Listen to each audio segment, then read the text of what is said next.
Good evening everyone, because tonight we're examining one of the most unexpected Jennifer Lopez debates to emerge online recently, and surprisingly, it began with a simple question that spread across social media, Reddit discussions, entertainment podcasts, and industry commentary. Why does Jennifer Lopez often feel more famous than musically influential at this stage of her career? It is a conversation that became especially intense after the release of her 2024 album This Is Me.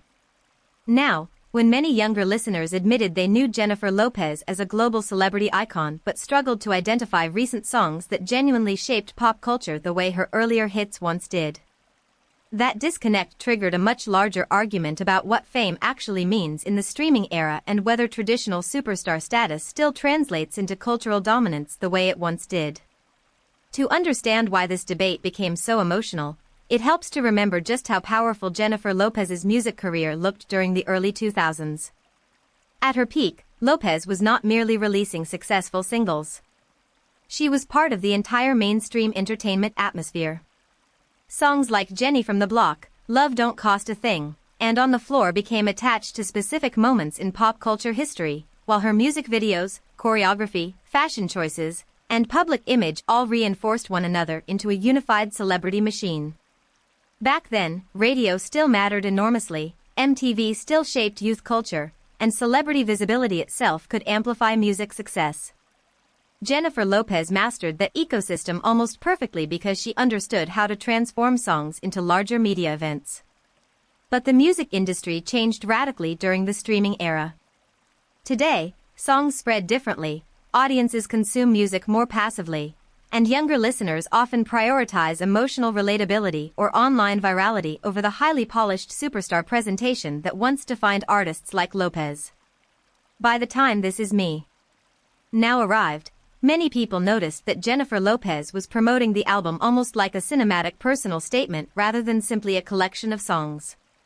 The project included a musical film, a documentary, relationship storytelling connected to Ben Affleck, elaborate visuals, and autobiographical themes about destiny and emotional healing. Yet despite the scale of the rollout, online conversations frequently focused more on Lopez herself than on the actual music. Critics began asking whether her celebrity identity had become larger than her musical identity. This discussion reopened older controversies surrounding Lopez's music career, particularly debates that had circulated online for years about vocal performance, production practices, and the role of ghost vocals during certain periods of early 2000s pop music. Social media users revisited long-running internet discussions involving background vocalists and industry production methods connected to some of Lopez's older songs. Supporters argued these criticisms unfairly targeted Lopez for practices that were more common in commercial pop music than many people realize. They also pointed out that Lopez's strengths were never limited to technical singing ability alone. Her appeal always involved performance energy, choreography, visual charisma, crossover celebrity power, and the ability to create massive entertainment moments. Critics, however, claimed the conversations reflected deeper questions about authenticity and artistic credit within the pop industry itself. What made the situation even more interesting was that younger audiences often approached Jennifer Lopez very differently from people who grew up during her peak years. Older fans remembered her as a dominant entertainment force who could move seamlessly between hit records, films, award shows, and fashion culture without losing relevance. Younger listeners, meanwhile, sometimes encountered Lopez primarily through memes, celebrity news, luxury branding, or discussions about her marriage to Ben Affleck. That generational gap created two completely different versions of Jennifer Lopez existing online at the same time. One version represented an unstoppable entertainment icon. The other represented a celebrity whose fame seemed disconnected from current musical impact. At the same time, many industry observers argued that the criticism ignored how difficult Lopez's career path actually was. Unlike artists who remained focused exclusively on music, Jennifer Lopez divided her attention across multiple entertainment industries simultaneously for decades. She built a career as an actress, performer, producer, dancer, fashion figure, beauty entrepreneur, and television personality while continuing to release music.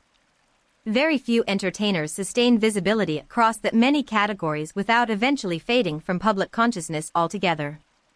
In that sense, Lopez's continued fame may actually prove how effective her larger celebrity strategy became, even if modern streaming culture no longer rewards her style of pop stardom in the same way. Another fascinating aspect of the conversation involved how audiences emotionally respond to ambition itself. Jennifer Lopez has always projected extraordinary confidence and work ethic. She trains intensely, performs aggressively, maintains highly polished public appearances, and consistently pursues large-scale projects even after decades of success. But modern internet culture often treats overt ambition with suspicion, especially when it comes from celebrities who appear highly image-conscious. Some viewers admire Lopez's relentless discipline and refusal to slow down. Others interpret the same behavior as evidence of somebody overly focused on maintaining relevance. That emotional split shapes almost every conversation surrounding her today. The release of This Is Me now intensified these tensions because Lopez clearly treated the album as artistically meaningful and emotionally personal. Yet many online reactions reduced the project to jokes, memes, or debates about her public image. Some fans argued this demonstrated how unfairly cynical internet culture has become toward earnest celebrity expression. Others believed the reaction reflected a genuine disconnect between Jennifer Lopez's understanding of her cultural position and how audiences currently engage with entertainment. In many ways, the project became less about music and more about whether traditional superstar mythology can still function in a digital era dominated by fragmented attention spans and algorithm-driven trends.